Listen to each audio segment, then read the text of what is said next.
welcome to the Wicked Wicked Late Show with me, Kim. So, it's not Wicked Wicked Late, obviously, but I am really, really tired. So, you get the pleasure of seeing the show super early today. So, for any of you who like to go to bed early, you don't have to worry about waiting till tomorrow to go onto YouTube to see what crazy things I have to say, because you know I always say something silly or totally off the wall. So, why am I tired? Well, we'll get into that in a minute. Before we do, though, let's get into some Red Sox news, shall we? All right, so last night, the Red Sox, they lost to the Orioles 6-0. Not really good. And tonight they're playing the Cleveland Indians. So far, though, they're up 1 to the Indians. So that's a good thing.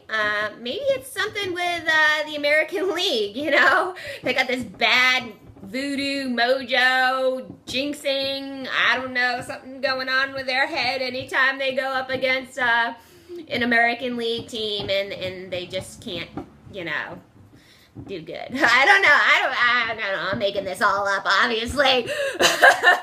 But yeah, so let's see how it goes. Fingers crossed. But listen, I am prepared for the fact that they might lose tonight, and it is a comfort food kind of night, people. Best kind of comfort food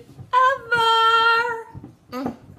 Ask my parents. I lived off of this crap for my whole childhood. You know, oh yeah, thick and creamy tonight, Kraft. Yeah, and you know I'm gonna eat the whole friggin' box. What? My inner fat child is calling, you know? The Red Sox, they're killing me. Oh yeah, Henry's coming to say hi. My fat cat. He heard the word fat. He's like, what? You're talking about me? All right. So, yeah, the Red Sox, they're still second to last in the American League, only with Tampa right below them. Positive thing is the Yankees seem to be getting worse. Oh, that's awesome. So they're losing just as bad as we are. So we're catching up. So who knows? You know, we might pass them. Listen, like I said, you know, if all else fails this season, Red Sox fans, at least we beat the Yankees in American League standings. So, fingers crossed. All right. So, what else is going on in Red Sox news, huh? All right. So, Stephen Drew, I want to talk about him. You know, he is out with this oblique injury. What the hell is an oblique? All right. So, anyways, he's going to be on the disabled list. Man, that is going to be the quickest $10 million anybody has ever made. That dude played how many friggin' games? And now he's like, yeah. I'm all done. And let's just think about this. You know, it's not like Stephen Drew was really that great of a player to begin with. All right, so the Red Sox saved $4 million by signing him late. And on top of that, they saved their luxury tax because they, you know, they did a little funky, like, accounting, you know, moving around players and doing this and doing that. But, you know, I ain't making this crap up. But seriously, so, you know, they signed him late, but you look at his stats and everything like that, was he really even worth the $10 million? You know, was he worth all this hoopla? You know, and all this crap that you did to Xander Bogaerts by moving him around and kind of that shady nonsense of like, oh, yeah, you're doing well. We're going to keep you here. Oh, no, we're going to move you there. Like, and now Xander's going to go back to where he was before. So, I don't know. I don't know if Drew was really worth it. What do you think? I'm going to go with no.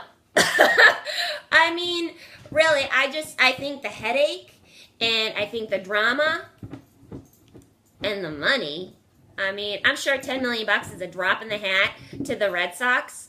But, I mean, as somebody like me who's like, can I spend $20 this week? Like, I'm like, that's crazy. Why would you do that? I don't know. So, another thing I want to talk about when it comes to the Red Sox, so you all know, I like to listen to my sports radio. And I listen to what these guys like to talk about and, you know, bitch about and go on and on about, you know. And one thing they're talking about, obviously, something I've talked about before, is how the stats are really subpar this season. You know, that these pros, even my little Papi, is really not playing the way he should be and has in past seasons. And I hear this one caller come in, and he's like, yeah, David Ortiz, he started this season, and he's fat, you know? I'm really disappointed. Listen, I gotta stop you there. All right? Don't say anything negative about my little Papi. Now, maybe he's not playing like he should, but don't ever say anything bad about Papi. All right. All that aside, seriously, though. Yeah, something's going on with the guys. All the pros, all these guys, the veterans, are not playing the way they should be. And everybody's like, yeah, you know, they need to do something about it. They need to be held accountable. But I got to thinking, I'm like, what about the coach? You know, why isn't he doing his job? It's kind of like, you know, shit rolls downhill.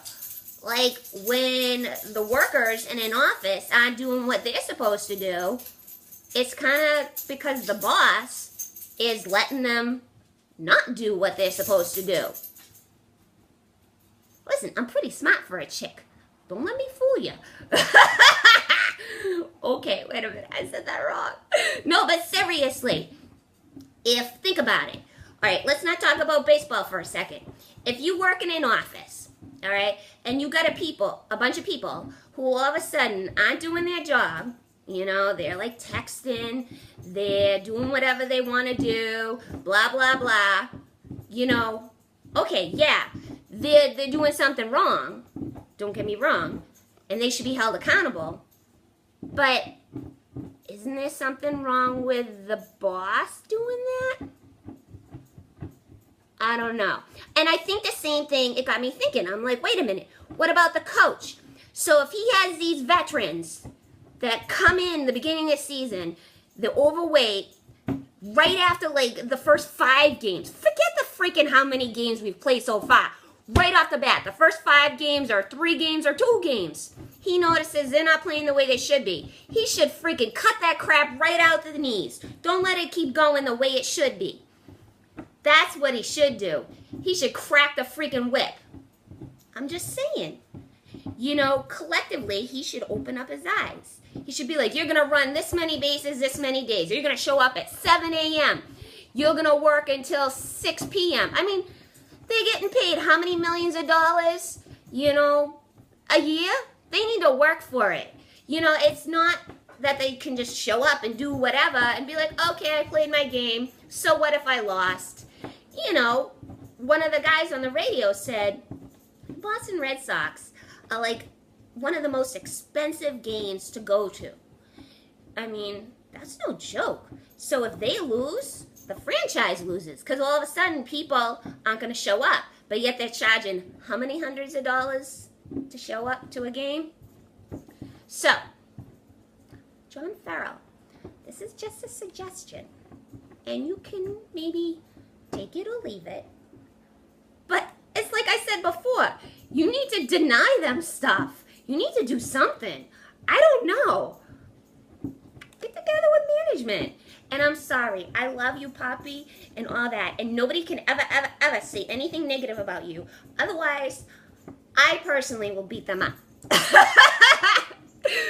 But, yeah.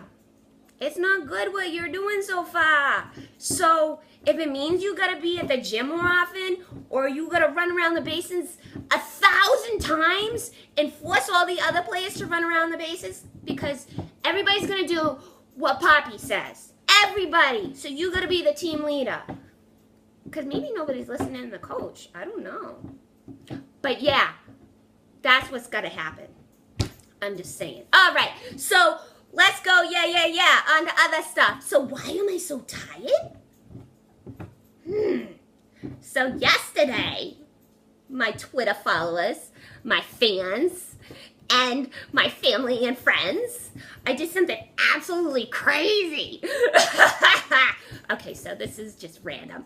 So I decided I was going to audition for the next DJ personality, sports personality, on 98.5, the Sports Hub. I was so nervous.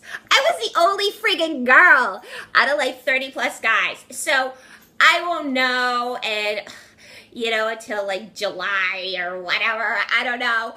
But it was so much fun. And it was great meeting everybody from 98.5. And, the few guys that I talked to that were trying out, they were really nice. And I don't know if they were just trying to hit on me, which was most likely what was happening. But it was a great experience. And even if I don't win, I will tell you this much. I know now that this is what I want to do. Because I love it. I love putting myself out there and being in front of people. And apparently, Henry tonight wants to be out in front of the camera too. But yeah, listen, in the last, 2 seconds I'm going to be on here. If you have something that you want to do, no matter how nervous you are or whatever, just do it. And don't give a crap about what other people think. Because a lot of people are probably looking at me like, hey, she's a girl, she knows nothing about sports. And yeah, I don't know everything. I didn't go to broadcasting school. That doesn't mean anything. I love to be in front of people. And no matter how nervous I get sometimes, like right now I'm so hyped up on caffeine, I'm like, la, la, la, la, la, la. I'm shaking all over the place. That doesn't mean anything. Who cares if you were over here doing that? I can still do it. I can do anything anybody else can do. And so can you. So just go out and do whatever it is you love to do. Because that's what I'm going to do. And I'm not going to give a crap what anybody else thinks. I'm just saying that. So anyways, Red Sox. I really hope you win tonight. And just in case you don't, I have Kraft to comfort me. Alright, that's it. I'm really tired, so I'm sorry if my show stunk tonight. My eyes are probably really bloodshot right now. Alright, everyone. That's it for the Wicked Wicked Late Show. I'll see you tomorrow. I love you. Bye.